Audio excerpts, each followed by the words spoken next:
Kapuas. Waktu berjalan bersama harapan. 1 tahun terakhir, perubahan mulai terlihat pelan tapi pasti di jalan yang menghubungkan kampung dan kota, di hamparan sawah yang menjadi sumber hidup, dan di perairan yang menggerakkan ekonomi keluarga. Di bawah kepemimpinan Bupati Kapuas, Haji Muhammad Wiyatno, dan Wakil Bupati Kapuas, Dodo, pembangunan dipacu dengan satu ukuran utama. Dampaknya harus terasa bagi warga dalam keseharian.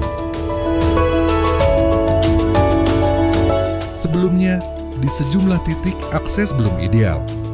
Distribusi hasil pertanian dan perikanan sering terkendala saat jalan dan cuaca tidak mendukung.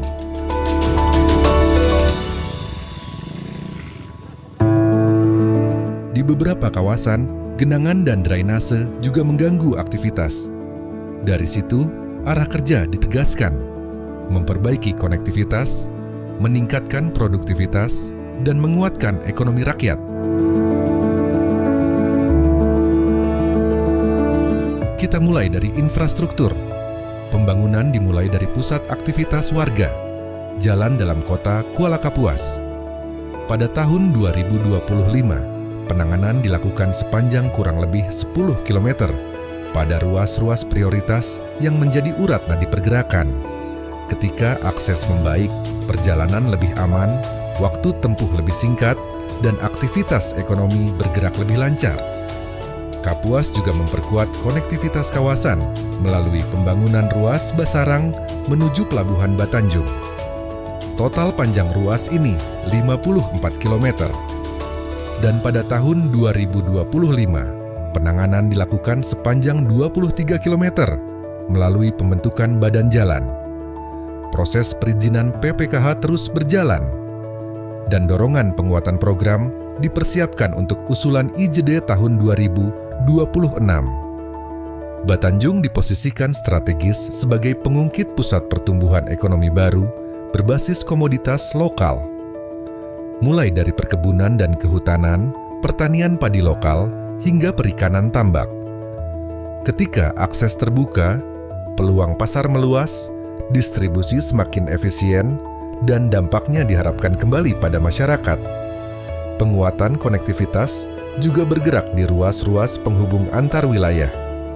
Koridor Basarang Terusan Batanjung dan sejumlah ruas prioritas lain ditangani untuk memperkuat mobilitas layanan dasar serta memperlancar arus hasil produksi dari desa ke pusat ekonomi.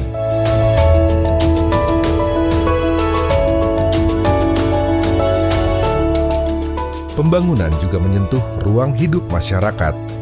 Ruang publik seperti Waterfront City dan Taman Batalion menjadi bagian dari upaya menata kota agar lebih nyaman, lebih hidup, dan lebih indah.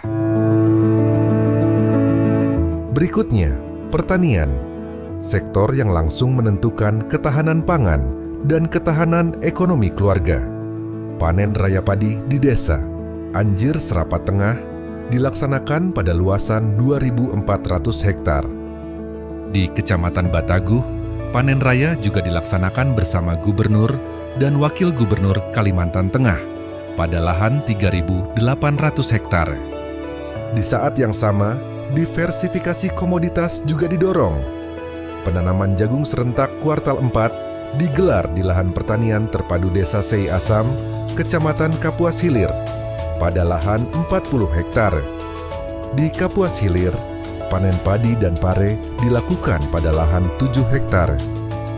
Di Pulau Kaladan, panen semangka berlangsung pada luasan 8 sampai 10 hektar.